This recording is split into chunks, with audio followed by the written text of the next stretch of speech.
ऐसा होता है कि हम अपने मन की बात किसी से कहना चाहते हैं, लेकिन पूरी दुनिया में भटक लेते हैं और वो विश्वास नहीं जगा पाते कि अपनी बात हम किसी से कह सकें।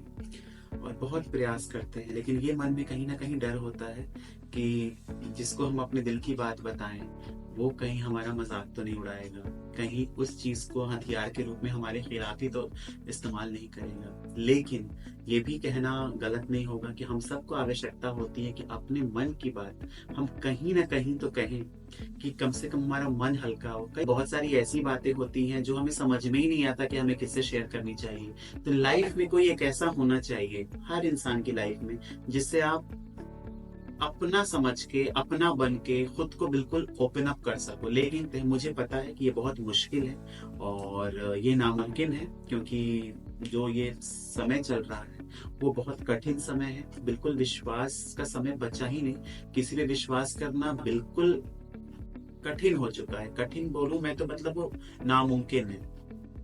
तो इस समय में जब ऐसे घोर अंधेरे से हम घिरे हों तो हम क्या कर सकते हैं? तो बहुत ही सिंपल सा जवाब है इसका, आप स्वयं के साथ बैठें, क्योंकि आपको खुद से बेहतर कोई नहीं जानता है। मैं कई लोग को लगेगा कि हमें तो दूसरे से बात करनी होती है, फिर हमें जवाब कहाँ से मिलेगा।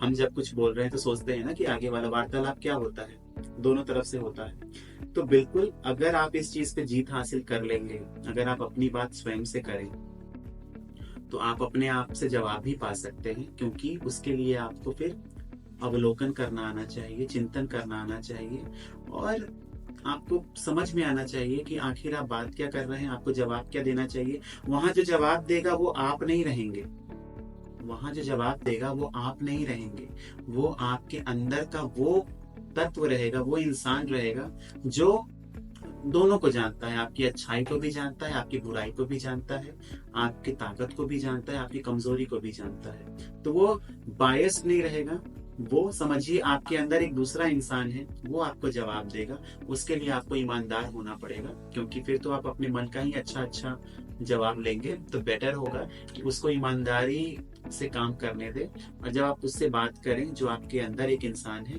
तो ईमानदारी से उसका जवाब भी लें। एक और बहुत प्यारा और सरल रास्ता है जहां हम अपने मन की बात कह सकते हैं, वो है हमारे भगवान। आप अपने मन की सारी बात उनको बताएं। बोलते हैं ना कि समय बिताने के लिए कोई ना कोई चाहिए होता है, आप उनके साथ बैठ के तो देखिए, आप बिल्कुल मतलब गुम हो जाएंगे उस चीज में, और आपको विश्वास नहीं होगा कि सीरियसली आपसे कोई बात कर रहा है। लेकिन उसके लिए आपका अंदर से पवित्र होना, प्योर होना बहुत जरूरी है। तो आप बिल्कुल बैठे, अगर आपके घर में मंदिर है तो मंदिर में बैठे, भगवान को देखें। भगवान की कोई आकृति हम नहीं जानते हैं, हमने अपनी कल्पना शक्ति से उनकी आकृति निर्धारित कर ली है और हम पूजा करते हैं।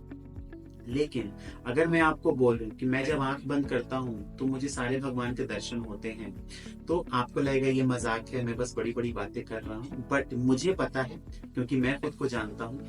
मैं जब आंखें बंद करता हूँ, मैं ध्यान में जाता हूँ, मेडिटेशन करता हूँ, तो मुझे भगवान दिखते हैं। मुझे उनका रूप नहीं पता, मुझे उनका रंग नहीं पता, मुझे उनकी आकृति नहीं पता, है ना। लेकिन मुझे भगवान दिखते हैं। मेरे लिए जो भगवान की परिभाषा है वो एक ऐसी ऊर्जा है जो मुझे अच्छा जीवन, सकारात्मक जीवन जीने के लिए प्रेरित करती है, अच्छा काम करने के लिए प्रेरित करती है, अपने प्रति, दूसरों के प्रति, समाज के प्रति और इस नेचर के प्रति। तो मेरे लिए भगवान वो हैं जो मुझे प्रेरणा देते हैं कि हाँ, तुम अच्छा करो, रोज खुद से बेहतर बनो। तो मेरे लिए भगवान की परिभाषा ये है। सबकी अपनी परिभाषाएं होती हैं, लेकिन हाँ, एक आकृति होती है जिनकी हम पूजा करते हैं। तो बस यही चीज है, आप भगवान से बात करिए, आपको सारे प्रश्न के जवाब मिल जाएंगे। उनसे बड़ा, उनसे परम मित्र कोई नहीं है। तो ये कोशिश करिएगा, बिल्कुल आपको सुकून मिलेगा, शांति मिलेगी, और आपको लगेगा कि मोक्ष रूपी जो एक होता है ना तत्व, जो हर के जीवन में जरूरी होता है, वो आपको प्राप्त हो रहा है, और आप शांति की ओर जा रहे हैं, और आपके जीवन में एकाग्रता आ रही है, और आप अध्यात्म की ओर बढ़ रहे हैं। धन्यवाद।